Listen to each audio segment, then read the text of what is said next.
That elderly exploitation charge. Patterson is accused of stealing $47,000 from an incapacitated elderly man he was supposed to be helping. The Attorney General says he abused his role as a conservator, someone responsible for the financial well-being of the elderly.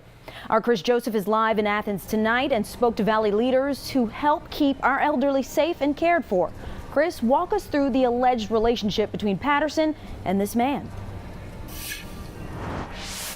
Well, Margot, when the Department of Human Resources or a loved one determines that someone is too incapacitated to take care of the money, a lot of times the case ends up here. A probate judge will name a conservator, which is usually a family member, but if there's nobody around, it becomes a county conservator. And that's what happened in this case. The money of the alleged victim ended up as the responsibility of Patterson and a select few county employees.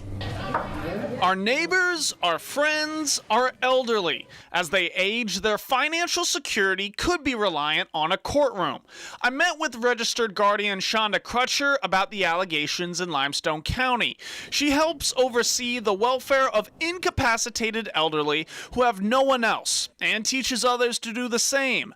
Crutcher says the fact that an arrest was made in this case, it means the standard is working. She says the allegations surrounding Douglas Patterson are the exception, not the rule.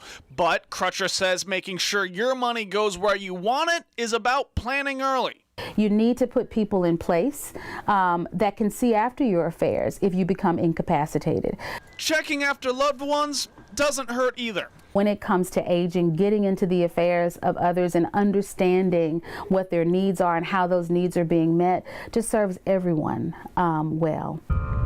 Madison County's conservator Doug Martinson says if you're concerned about potential abuse of finances, go to the courthouse. Conservators are required to submit reports every year and are monitored by the probate office. To make sure everything has been properly spent, that the cable bill is for the ward, or the cutting of the grass or the utilities is for that individual who's incapacitated.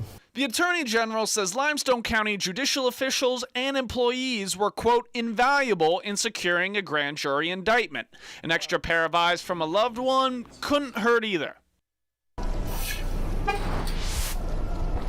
Now, there is some good news to this story. Limestone County does require all its conservators to be bonded. So if Patterson is found guilty, the estate of the alleged victim will get the money back. Reporting in Athens, Chris Joseph, WAFF 48 News.